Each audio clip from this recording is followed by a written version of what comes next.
તો હવે નજર કરીશું વિગતવાર સમાચારો પર। ભારતના રાષ્ટ્રગીત વંદે માતરમ ગાનના 150 વર્ષ પૂર્ણ થવાના અવસરે રાષ્ટ્રવ્યાપી ઉજવણી કરવામાં આવી હતી।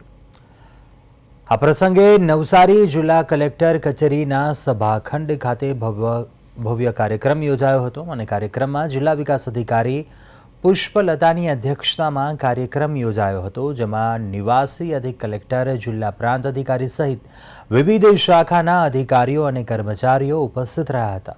તમામ લોકો એકસુરથી વંદે માતરમના મૂળ સ્વરૂપનું સમૂહગાન કરી સ્વદેશીની શપથ ગ્રહણ કરી દેશભક્તિનો સંદેશ આપ્યો હતો। તે જ રીતે જિલ્લા પંચાયત સભાખંડ ખાતે પ્રમુખ પરેશ દેસાઈએ ઉદ્બોધન કરતા જણાવ્યું કે વંદે માતરમ માત્ર શબ્દ નથી, તે એક એવો ક્રાંતિ મંત્ર છે કે જેને બોલતા જ ભારતના 140 કરોડ નાગરિકોના હૃદયના તાર ઝણઝણી ઉઠે છે।